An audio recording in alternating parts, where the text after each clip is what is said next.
करे ना, हाथ पे हाथ रख के तो लुकमा भी मुंह में नहीं जाता है यार, लुकमा भी मुंह में नहीं जाता है। खुदारा हुजूर के हो जाइए, दिलों में वसअत कीजिए। खास करके जब रिश्तेदार हम बन रहे हैं ना, तो सामने वाला भी तो रिश्तेदार है। अभी उसे पार्टी समझ के हैंडल क्यों कर रहे हो भाई? सोच रहे इससे जितना आ जाए उतना ही बढ़िया है।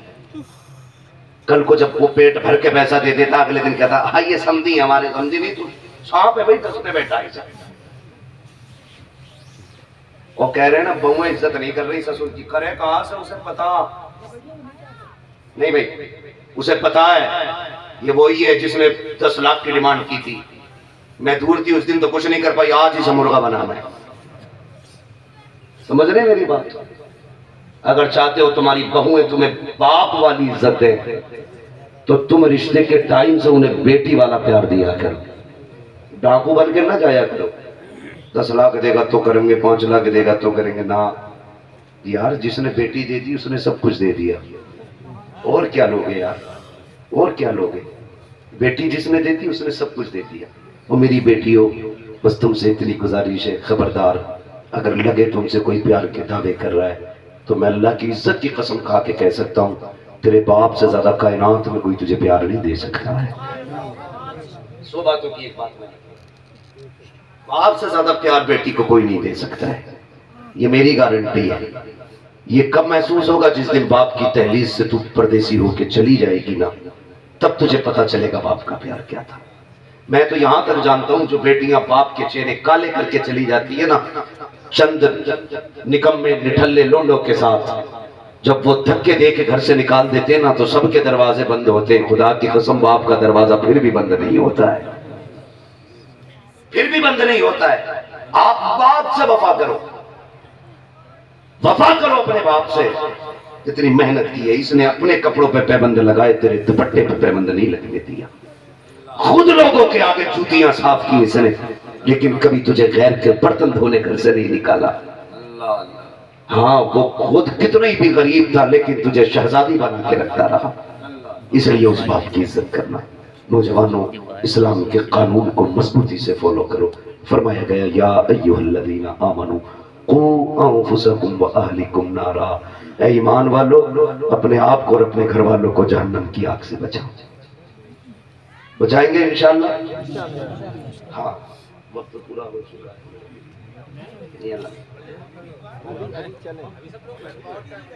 अल्लाह आपको सलामत रखे। लेकिन अच्छा तो लग रहा है मुझे, रोज बोलना रहता है ना, तो मैं मशीन की तरह ज्यादा देर नहीं बोल सकता हूँ, मुझे रोज बोलना रहता है। अल्लाह आपको सलामत रखे। हाँ, तो अगर मुझे आप 8 बजे बैठा लेते तब भी आप भी 12:30 बजते। अल्लाह आपको सलामत रखे। लेकिन मुझे देखे, मुझे 1 घंटा हो चुका है मुझे गुफ्तगू करते हुए। हाँ, 1 घंटा इंशाल्लाह आइंदा साल रहेगा, इस साल का 1 घंटा नहीं। बस कुछ मेरे भाइयों ने कहा है, हाँ इंशाल्लाह मैं सुना दूंगा। मेरे कुछ भाइयों ने कहा कि थोड़ा सा और, तो मैं इनकी बस बात रखने के लिए 10-5 मिनट बात आगे बढ़ा देता हूँ। जरा कह दें या रसूल अल्लाह, जोर से, इतने हल्के से आप बोलेंगे, जरा मचल के बोलो या रसूल अल्लाह। एक बात और मैं कह जाऊँ, आज नौजवान हमारा ज्यादातर ना शराब, जुआ, सट्टा, इसकी तरफ बड़ी तेजी से जा रहा है। कई बार मेरे भाई ऐसा भी होता है ना, पार्टी के नाम पे, बियर के नाम पे, फंक्शन के नाम पे नौजवान हमारा डूब जाता है शराब में जाके, है ना। तो मेरी गुजारिश है आप लोगों से, खुदारा इस चीज से दूर रहिए। कहते छूटती नहीं शराब। मैं कहता हूं तू मोमिन है तो पी कैसे लेता है, तेरे हलक से कैसे उतर जाती है यार। बहुत अच्छा, बहुत अच्छा।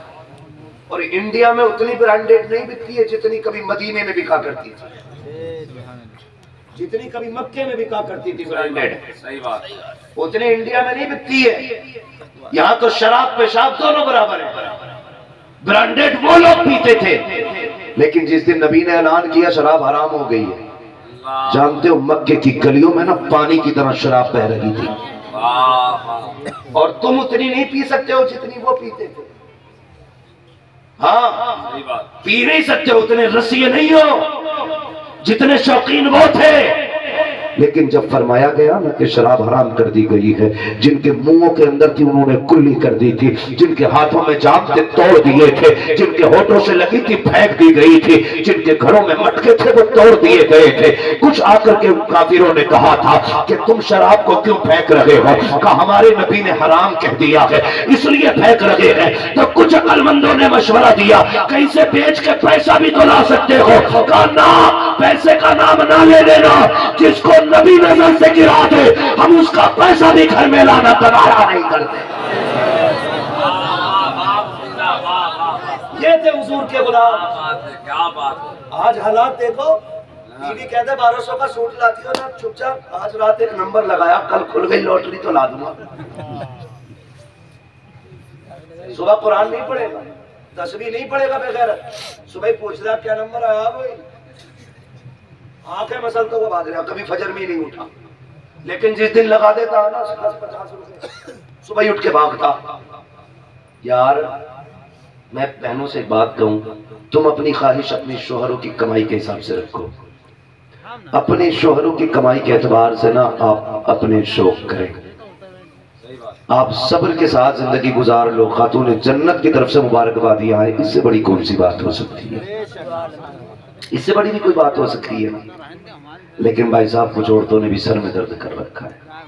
सारी मसले आते हैं, ताली एक हाथ से नहीं दोनों हाथों से बचती है। आदमी भी लठ फेर है, बिलावजे में थोड़ी फेर है, हमें पता है। भेजा खा ले तो ये लठिया फेर है, ये लठिया फेरता है तो फिर भैया वो गाली बकती फिर तलाक हो जाती है। लास्ट नहीं, और अभी यहाँ लास्ट नहीं है कि घर जाती तो उधर से फिर पुलिस वाले आते हैं, फिर वो पकड़ के ससुराल लेके जाते हैं। समझ रहे हो ना मेरी बात? तो मैं एक बात कहूंगा मेरी बहनों से, तुम सब्र कर लो तो सारी मुसीबतों से छुटकारा मिल जाए। जिद ना किया करो, जिद ना किया करो, और शोहर से रूठने का तो मसला ही कभी ना करना। तुम नहीं जानते, महबूब ने अपनी बेटी से रुखसत करके कहा था, फातिमा आज तक मेरी जिम्मेदारी थी, आज के बाद अली की जिम्मेदारी। और हम अपनी जिंदगी को हुजूर की जिंदगी से संवारेंगे, हुजूर की जिंदगी से संवारेंगे। आज की साइंस नहीं बताएगी हमें कैसे जीना है, ये मदीने वाले ने बताया कैसे जीना है। हाँ, आज के मिट्टी कुरेदने वालों से नहीं पूछेंगे मुआशरा कैसे बेहतर होगा, ये हुजूर ने बताया मुआशरा कैसे बेहतर होगा।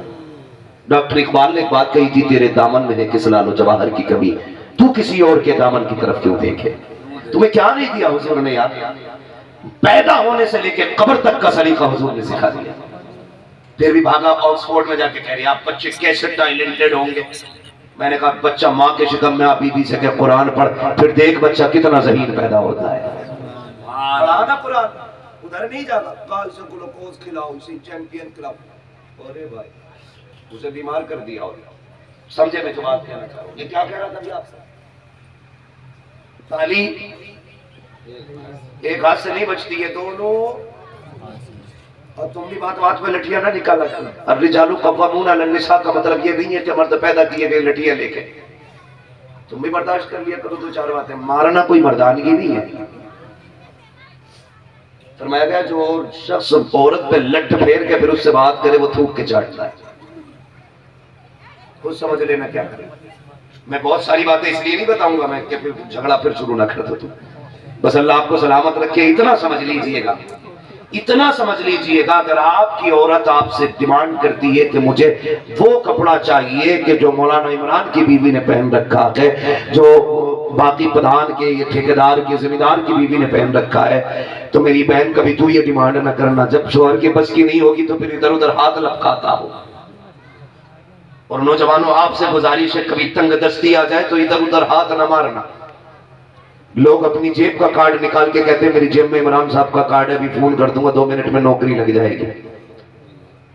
एक कार्ड वो है जो नेता देता है, कार्ड वो है जो मदीने वाले ने दिया है। जो कार्ड मदीने वाले ने दिया वो याद है कौन सा कार्ड था? फरमाया जब काम न बने तो रब की चौखट पे आ जाना। कहाँ आना है? रब की चौखट पे आना है। जब काम न बने तो। लेकिन हमारा इत्तेकाद कितना मजबूत है देखो, पेट में दर्द हो तो सबसे पहले डॉक्टर पे दिमाग जाता है।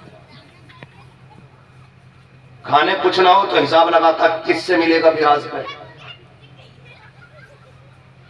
समझ रहे मेरी बात? ये सारी चीजें इधर आती हैं। यार तंग दस्ती हो तो फिर आपका जहन मस्जिद क्यों नहीं जाता है, मुसल्ले पे क्यों नहीं जाता है? तुम्हें क्या लगता है तुम्हारा रब कमजोर है? सुनता नहीं है, देखता नहीं है? तुम्हारा रब ऐसा ताकतवर है, वो चाहे तो पत्थर के अंदर भी कीड़े को रिज़्क़ अता फरमा देता है। भूल गए हो तो याद मत दिला दूं, यूनुस को मछली के पेट में किसने बचाया? बोले, जोर से बोले। पता नहीं किसने कब से नाम न लिया अपने रब का, आज ले लें। किसने? देखें किसका होठ नहीं चल रहा है, फिर देखो अल्लाह नाराज है उससे जिसका अपना नाम लेने की। किसने महफूज रखा? नारे नमरूद में इब्राहिम को किसने गुलजार में रखा? जोर से। छुरी के नीचे इस्माइल को किसने बचाया? कश्ती नूह को किनारे पे किसने लगाया? तो जो रब ये सब कर सकता है, क्या तेरे लिए रोजी का इंतजाम नहीं कर सकता? तो फिर क्यों लगाते हो सट्टा प्याज, क्यों खेलते हो जुआ? या तो ये कहो रब पे एतमाद नहीं, और या फिर ये कहो कि हम जानते नहीं थे। देता है ना अल्लाह, रज़ाक है कि नहीं? खबरदार नौजवान, कभी भी तेरा कदम हराम के लुकमे की तरफ नहीं बढ़ना चाहिए, हराम के लुकमे की तरफ नहीं बढ़ना चाहिए। वो कितना करीम है जानते हो? एक बात बता दूं, बस बात खत्म कर लूंगा। इमरान भाई ने भी कहा, आपने भी कहा है, इसलिए मैं बस थोड़ा सा और आगे बढ़ जा रहा हूं जी। कसीदा शजरा, वो बात की बात है, पहले मेरी बात सुन लो। अल्लाह बड़ा करीम है, अपने रब से मांगा, जिसकी ना सुनी जाती हो गुंबद खजरा वाले का नाम लेके मांगा करो। हाँ, बगदाद वाले का नाम लेके मांगा करो, मांगा करो इन बुजुर्गों का नाम लेकर के, लेकिन मांगते नहीं। जुआ खेलने पहुंच जाता, कई लोगों ने बीवियां बेच दी, मसला ऐसे तो सही बात, बीवियां बेच दी, कुछ नहीं बता, बीवी दाव पे लगा दी। यार शर्म कर, ये भी कोई काम है? अल्लाह रज़ाक है, रोजी अल्लाह देता है। सुने, जब कोई रास्ता दिखाई ना दिया करे ना, तो फिर अपने रब को आवाज दिया करो।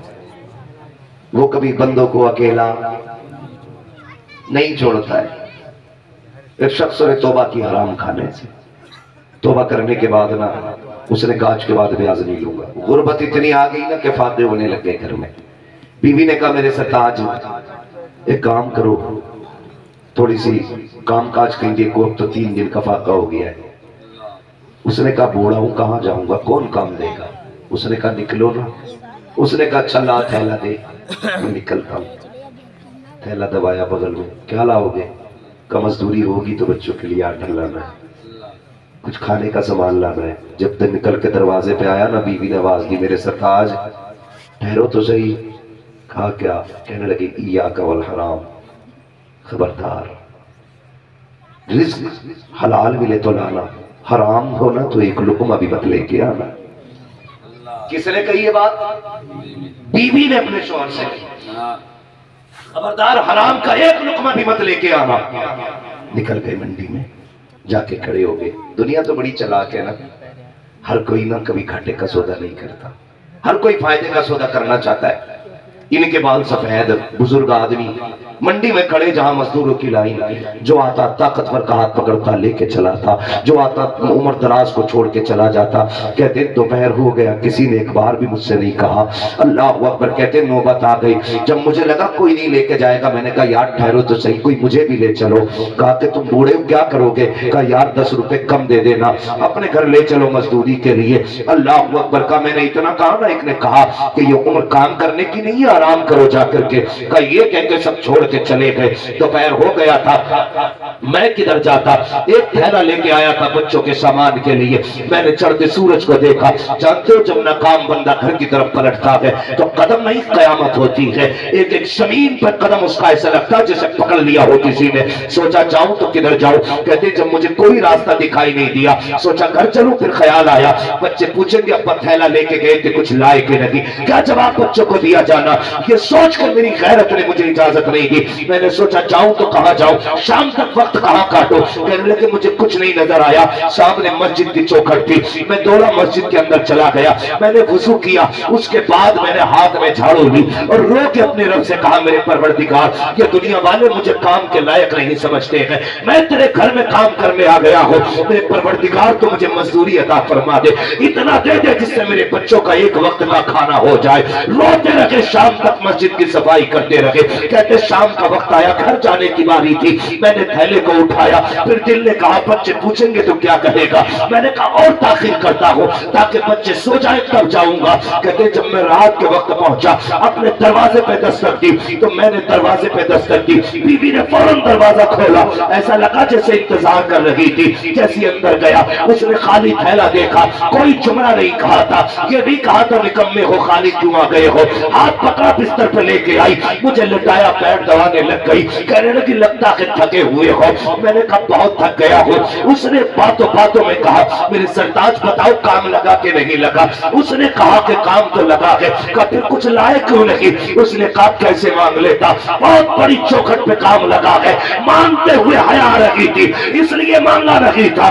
बीबी मुस्कुरा के कहती है लगता है वो कल खुद दे देगा, जाओ तो सही। जैसे शोहर निकला है, उसने फिर कहा खबरदार खाली हाथ आ जाना, हराम का लुकमा न लेके आना। मैंने इतने दिन बच्चे पानी पिला के सुलाए हैं, एक दिन और सुला दूंगी पानी पिला करके। अल्लाह अकबर। फिर शौहर निकला, फिर मस्जिद के अंदर, फिर काम किया, शाम हुई, फिर घर आया। बीवी ने ये कहा मेरे सरताज बताओ तो सही, आज तक 2 दिन हो गए, आज भी तुम्हारे मालिक ने मजदूरी नहीं दी। कहते शरीक हयात कैसे मांगता, मांगते हुए हया आ रही है, काम इतना कम है, बारगाह इतनी बड़ी है कि मांगते हुए गैरत आ रही है। बीवी ने जब शौहर तीसरे दिन जाने लगा, लोग कहती मेरे सरताज तुम्हें तो गैरत आ रही होगी, अपने मालिक से मेरी तरफ से इतना कह देना कि 3 दिन की मजदूरी न दे, कम से कम इतना तो दे दे, हम एक वक्त बच्चों को खाना खिला सके। अब बच्चों का फाका नहीं देखा जाता है। जैसे इतना बीवी ने कहा है आज इस तरह का आलम है, कल बटे दिल बदल रहा है,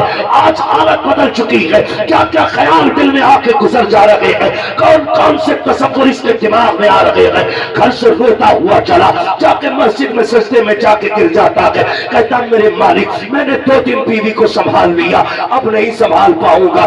मेरे परवरदिगार मैं तुझसे 3 दिन की मजदूरी नहीं मांगता, एक वक्त का खाना दे दे। रोते रोते शाम हो जाती है, लेकिन कोई दाना नहीं आया, कोई मजदूरी नहीं आई। फिर दिल ने कहा चल घर। कहने लगा आज खाली कैसे जाऊंगा, आज तो तीसरा दिन है, अब तक तो बीवी को संभाल लिया, अब कैसे संभालूंगा। उसने क्या किया, थैले में कहता है बेखुदी में मैंने मिट्टी भरना शुरू कर दी, ताकि खाली थैले से बेहतर है कुछ हाथ में होगा तो भरम रहेगा। ये सोच कर मिट्टी लेके चला, अपने दरवाजे पे आया, रुक के देख रहा था बच्चे सो गए के जाग रहे हैं। कहता मैंने जब देखा दूर से तो मेरे घर के चूल्हे से धुआं उठ रहा था, मेरे घर के चूल्हे से धुआं। कहता मैंने आंखें मसली, ये मेरा घर तो नहीं हो सकता है, मेरे घर में आग का क्या काम है, जब पकाने को कुछ नहीं है तो ये आग किस लिए है। का करीब पहुंचा तो मैंने क्या देखा, घर भी मेरा है, चूल्हा भी मेरा है, बीवी भी मेरी है। का दौड़ते हुए दरवाजे पे आया, दस्तक दी, पहले की तरह बीवी दरवाजे पे खड़ी थी। उसने दरवाजा खोला, मेरा हाथ पकड़ के अंदर लेके चली। कहता ऐसी खुशबू आ रही थी खाने से कि मेरी जामे मुशामे मुअत्तर हो गई। जब मैं अंदर गया मेरी बीवी मुस्कुरा रही थी, मैंने देखा कि तरह तरह के पकवान मेरे घर में बन चुके हैं और भी बन रहे थे। मैंने कहा शरीक हयात बता तो सही ये किसने भेज दिया है। बीवी मुस्कुरा के कहती है बड़ा दयालु है तुम्हारा मालिक, बड़ा करीम है तुम्हारा मालिक, बड़ा करीम है। कहा किसकी बात करती हो, कहा जिसके यहाँ मजदूरी करते हो ये उसी ने भेजा है। चीख निकल गई, सजदे में गिर गया, सर उठा के कहता है बीवी बता तो सही कौन आया था, कौन देके गया। कहा उसका कोई बंदा आया था, उसने एक खबर दी है और साथ में मजदूरी भेजी है। कहा क्या क्या दिया है, अंदर ला के दिखाया, नेमतों के ढेर लगे हुए हैं। उसने कहा कि ये नेमतें भेजी है और भी कुछ कहा, हाँ का इसके साथ पैगाम भी दिया है। का कौन सा पैगाम, का वो कह के गया है अपने शौहर से कह देना तुम मेहनत में कमी न करना, हम तेरी मजदूरी में कमी नहीं करते। जिंदाबाद जिंदाबाद। नारे तकबीर, नारे रिसालत, मसलके आला हजरत, सरजमीने पैगा